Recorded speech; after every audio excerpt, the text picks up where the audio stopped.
West ইন্ডিজের বিপক্ষে টি-20 সিরিজের প্রথম দুইটা ম্যাচের জন্য তো বাংলাদেশের স্কোয়াড ঘোষণা করা হয়েছিল আগে। এখন ঘোষণা করা হলো তৃতীয় ম্যাচের স্কোয়াড। ওই একই স্কোয়াড রয়েছে, সেই একই 15 জন আছে। অর্থাৎ মোহাম্মদ সাইফুদ্দিন এই সিরিজটাতে থাকছেন না। তো তৃতীয় ম্যাচেও যখন এই আনচেঞ্জ স্কোয়াড ঘোষণা করলো বাংলাদেশ ক্রিকেট বোর্ডের নির্বাচক প্যানেল, কাজী আশরাফ হোসেন লিপুর নেতৃত্বাধীন নির্বাচক প্যানেল, তখন যদি কারো মনে এই প্রশ্ন জায়গা তৈরি হয়, মোহাম্মদ সাইফুদ্দিন কি তাহলে জাতীয় দলের net bowler? Cricket board, cricket operations committee, cricket বোর্ডের নির্বাচকরা সাইফুদ্দিনকে ন্যাশনাল টিমের প্রস্তুতির জন্যই শুধুমাত্র ভাবেন যে তাদের প্রস্তুতিটা ন্যাশনাল টিমের জন্য ভালো হয়, অর্থাৎ নেট বোলারের ভূমিকাটাই এখন মোহাম্মদ সাইফুদ্দিনের। এমন ভাবনা ভাবলে তাকে কি আসলে দোষ দেওয়ার উপায় আছে, দায় দেওয়ার উপায় আছে? মোহাম্মদ সাইফুদ্দিনের এই প্রেক্ষাপটটা আমরা জানি। চট্টগ্রামে তিনি দলের আরো 4 সদস্যের সঙ্গে গিয়ে উপস্থিত হয়েছেন, দলের সঙ্গে টিম হোটেলে চেক ইন করেছেন সকালবেলা, এবং সন্ধ্যার সময় টি-20 স্কোয়াডের প্রথম দুইটা ম্যাচের জন্য যেই স্কোয়াডটা ঘোষণা করা হয়েছে টি-20 সিরিজের জন্য, সেইখানটাতে মোহাম্মদ সাইফুদ্দিনের নাম ছিল না। অতএব সেইটা নিয়ে ব্যাপক শোরগোল হয়েছে, ব্যাপক আলোচনা হয়েছে। গাজী আশরাফ হোসেন লিপু ভাই তো আসলে এইসব কিছুর ঊর্ধ্বে, তিনি তো আসলে এই মিডিয়াকে ফেস করে তার স্কোয়াডটাকে কাদেরকে রেখেছেন কাদেরকে রাখেননি সেই জবাবটা আসলে তিনি দিতে চান না। আমরা টাইমে নেগিনি সেটা দেখছি। অতএব তার কাছ থেকে এখন ওই প্রত্যাশার জায়গাটাও ইনফ্যাক্ট আর নেই। ফলে তৃতীয় ম্যাচের এই আনচেঞ্জ 11টাও যে একটা প্রেস রিলিজের মাধ্যমে আসবে সেইটাও তো মনে করাটা খুবই স্বাভাবিক। হ্যাঁ, এরপরে আমি দেখেছি যে দু একটা গণমাধ্যমে লিপু ভাইয়ের কোট, তার সঙ্গে কথা বলে ওই তারা যে স্টোরি করেছে সেখানে লিপু ভাইয়ের উক্তিটা গিয়েছে যে মোহাম্মদ সাইফুদ্দিনকে দলের সঙ্গে যে তারা রেখেছেন স্কোয়াডে না রেখেও, সেইটার যুক্তি হিসেবে তিনি বলেছিলেন যে সাইফুদ্দিনের এই জায়গাটাতে তারা 15 সদস্যের, সাইফুদ্দিন মানে কি বাংলাদেশ ক্রিকেট টিমটা তারা 15 সদস্যের করতে চান, যেহেতু ওয়ার্ল্ড কাপ স্কোয়াডটা হবে 15 সদস্যের। অতএব এই 15 সদস্যের দলে সাইফুদ্দিনের জায়গাটা তারা দিতে পারেন, ফেয়ার এনাফ, নাই দিতে পারেন। যেমন তারা বলেছেন যে 4 জন পেস বোলার, লিপু ভাই বলেছেন 4 জন পেস বোলার এখানটাতে দলে রয়েছে, তার মধ্যে সাইফুদ্দিন আসলে আসেন না। তবে সিরিজের পরের অংশে তো সাইফুদ্দিন খেলতে পারেন। অর্থাৎ পরের অংশ বলতে তো একটাই অংশ, 2 ম্যাচের জন্য স্কোয়াড ঘোষণা করা হয়েছিল, লাস্ট ম্যাচের স্কোয়াডটা বাকি ছিল, অর্থাৎ লাস্ট ম্যাচে সাইফুদ্দিন খেলতে পারেন। সো সেই হিসাবে দলের সঙ্গে তিনি আছেন, দলের প্রিপারেশনের সঙ্গে তিনি আছেন। লিবুয়ের ভাবনাটা হচ্ছে গিয়ে ওই রকমই। আর ন্যাশনাল টিম দেখভালের দায়িত্বে যে ক্রিকেট অপারেশনস কমিটি, সেইখানকার চেয়ারম্যান নাজমুল আবেদিন ফাহিম ভাইয়েরও আমি কোর্ট দেখেছি, তিনি বলেছেন যে আগেও আমাদের বিভিন্ন সময় হয়েছে যে ন্যাশনাল টিমের প্রস্তুতির জন্য যারা স্কোয়াডে নেই তাদেরকেও আসলে ইনক্লুড করা হয়, তাদেরকেও আসলে রাখা হয়, ফলে সেই হিসাবে সাইফুদ্দিন রয়েছেন। সো এইটাকে তিনি তার কাছে ওইভাবেই তিনি বিষয়টাকে ব্যাখ্যা করেছেন।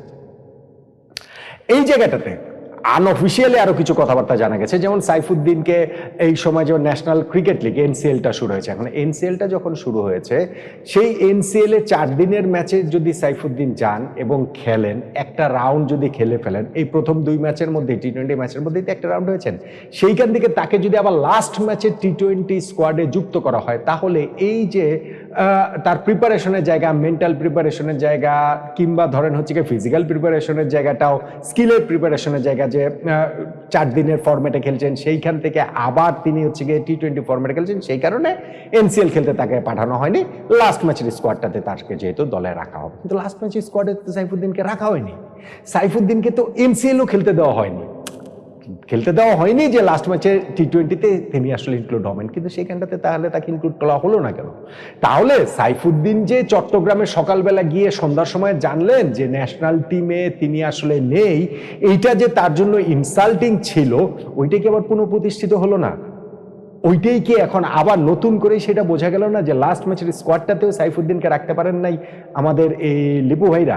অর্থাৎ এই জায়গাটাতে সাইফুদ্দিন শুধুমাত্র নেট বোলার হিসেবে আসলে কাজ করেছেন। এখন লিওয়ারে যদি ভেবে থাকেন বিষয়টা এরকম যে প্রথম 2টা ম্যাচে ওয়েস্ট ইন্ডিজের বিপক্ষে আমাদের সিরিজ জয় নিশ্চিত হয়ে যাবে, আমরা 2 ম্যাচ খেলবো, 2টাই আমরা জিতে যাব, ফলে লাস্ট ম্যাচে সাইফুদ্দিন সহ আরো অন্যান্যদেরকে বাজিয়ে দেখার সুযোগ রয়েছে। অন্যান্যদের কথা আমি আসলে ঠিক বলতে পারবো না, কেননা সাইফুদ্দিনেরটাই স্পেশাল কেস, সাইফুদ্দিনকেই ওই যে ন্যাশনাল লিগ খেলতে দেওয়া হয়নি, টিমের সঙ্গে রাখা হয়েছে। সো অন্যান্যদেরকে এইখানটাতে যদি ইনক্লুড করা হতো, তারা তো ন্যাশনাল লিগ খেলেছেন, তো তাদেরকে আসলে ইনক্লুড করাটা হতো কিভাবে, ঠিক আছে সেটা নয় বাদ দিলাম, কিন্তু সাইফুদ্দিনের কথা যদি ধরি তাহলেও জিনিসটা হচ্ছে এরকম যে প্রথম 2 ম্যাচ জেতার পরে লাস্ট ম্যাচটাতে স্কোয়াডে তাকে রাখা হবে বা সেই সুযোগটা দেওয়া হবে। এখন যেহেতু আমরা প্রথম 2 ম্যাচ হেরে গেছি, ফলে লাস্ট ম্যাচের স্কোয়াডটাতে সাইফুদ্দিনকে আমরা আসলে এফোর্ড করতে পারি না। ক্রিকেটীয় পার্সপেক্টিভ থেকে ঠিক আছে, আমরা এই 2টা ম্যাচেই ইনফ্যাক্ট আমরা 15 সদস্যের স্কোয়াডের কেবলমাত্র 12 জনকে ইউজ করেছিলাম। ফার্স্ট ম্যাচে যে 11 খেলেছে, সেকেন্ড ম্যাচে সেখানটাতে একটা মাত্র চেঞ্জ হয়েছে, নুরুল হাসান সোহানের জায়গায় জাকের আলী অনেক ইনক্লুড হয়েছে। এখনো আমাদের এই স্কোয়াডটাতে 3 জন রয়েছেন যাদেরকে 2টা ম্যাচের কোনো ম্যাচ তারা খেলেননি বা খেলানো তাদেরকে যায়নি। ইনফ্যাক্ট আপনি যদি পেস বোলারদের কথা ধরেন তাহলে 2টা ম্যাচে আমাদের এখানে পেস বোলিংয়ে মুস্তাফিজুর রহমান, তাসকিন আহমেদ এবং তানজিম হাসান সাকিব এই 3 জনই খেলেছেন। শরীফুল ইসলাম আমাদের যে 4th পেসার, তাকে পর্যন্ত আমরা খেলাতে পারিনি। এখন লাস্ট ম্যাচে তাকে কি ফার্স্ট 11-এ তিনি কি আসেন, ক্রিকেটীয় মেরিটে কি তিনি আসেন, আসলে কি তাকে খেলানো হবে, নাকি এই লাস্ট ম্যাচটা অন্তত পক্ষে জিতে হোয়াইট ওয়াশটা আমরা এড়াতে চাই, সেই হিসাবে সম্ভাব্য সেরা 11 নির্বাচন করলে সেইখানটাতে শরীফুল না থাকলে তাকে বাদ দিয়ে আমরা খেলাবো। এইটাও একটা ডিলেমা আছে হচ্ছে কি টিম ম্যানেজমেন্ট। ফলে এই জায়গাটাতে আপনি অন্য আরেকজন পেস বোলার এখানে মোহাম্মদ সাইফুদ্দিন, তাকে যতই পেস বোলিং অলরাউন্ডার বলা হোক না কেন, মোহাম্মদ সাইফুদ্দিনকে মূলত তো আসলে পেস বোলিং এর কাজটাই করে থাকেন, ফলে তাকে এইখানটাতে সিলেকশন প্যানেল ইনক্লুড করতে পারেনি। ফেয়ার এনাফ, এইটুকু হলে কোনো কথাই ছিল না। সাইফুদ্দিনকে যদি শুরুতে চট্টগ্রামের দলের সঙ্গে না নিয়ে যাওয়া হতো, সকালে টিমের সঙ্গে টিম হোটেলে তুলে সন্ধ্যার সময় ওই ঘোষণা না দেওয়া হতো যে তিনি দলের সঙ্গে থাকবেন না, তারপরে তিনি এই যে দলের সঙ্গে প্র্যাকটিস করেছেন, নেট বোলারের ভূমিকা পালন করেছেন এবং লাস্ট ম্যাচের আগে যে স্কোয়াডটা আবার ঘোষণা করা হলো সেইখানটাতেও তিনি নাই, তখন তো আসলে ওই প্রশ্নের জায়গাগুলো উঠে যে সাইফুদ্দিনের ভূমিকাটা কি তাহলে। বাংলাদেশ ক্রিকেট বোর্ড, ক্রিকেট বোর্ডের অপারেশনস কমিটি, বাংলাদেশ ক্রিকেট বোর্ডের সিলেকশন প্যানেল, গাজী আশরাফ হোসেন লিপু ভাই নেতৃত্বাধীন যে নির্বাচক প্যানেল, তারা কি সাইফুদ্দিনকে এই ন্যাশনাল টিমের প্রস্তুতির জন্য নেট বোলার হিসেবেই দেখেন কিনা। সাইফুদ্দিনের নামটা আজকে আরেক জায়গায় এসেছে যে হংকং সিক্সেস নামে একটা টুর্নামেন্ট হয় অপেশাদারদের নিয়ে, সেই টুর্নামেন্টটা হয় হচ্ছে কি ওটা এমন কোনো কিছু না, মানে স্বীকৃত কোনো কিছু না, সেইটাতে 7 সদস্যের বাংলাদেশ একটা স্কোয়াড রয়েছে, সেই স্কোয়াডটাতে ক্যাপ্টেন আকবর আলীর সঙ্গে আবু হায়দার রনি, মোসাদ্দেক হোসেন, সৈকত, রাকিবুল হাসান, এরকম আরো কয়েকজনের সঙ্গে 7 সদস্যের সেই স্কোয়াডটাতে মোহাম্মদ সাইফুদ্দিনও রয়েছেন। এখন সাইফুদ্দিন এই জায়গাটাতে আমাদের টি-20 ফরম্যাট থেকে ওই লঙ্গার ভার্সন ক্রিকেটে গিয়ে তারপরে আবার টি-20 ফরম্যাটে এসে খেলতে পারবেন না, এই চ্যালেঞ্জটা আসলে নেওয়া যাবে না, বা তার মেন্টাল প্রিপারেশন, ফিজিক্যাল প্রিপারেশন ঠিকঠাক হবে না। ওয়ার্ল্ড ক্রিকেটের বর্তমান বাস্তবতা কি আসলে সেটা বলে। ওয়ারেস তিনি আবার এই জায়গাটাতে তাকে হংকং সিক্সেস খেলতে আবার পাঠিয়ে দেওয়া হচ্ছে, সেইটা আলাদা টুর্নামেন্ট, সেটাতে তিনি যেতেই পারেন। কিন্তু আমার কাছে মনে হয় যে লিপু ভাইদের যে সিলেকশন প্যানেল, সেই সিলেকশন প্যানেলের অনেক ব্লান্ডারের মধ্যে এইটাও একটা ব্লান্ডার, এবং সেই নিজেদের ব্লান্ডারটা মাস্ক করার, মুখোশ দিয়ে ঢেকে দেওয়ার মতো অবস্থাতে তারা আসলে আর নেই।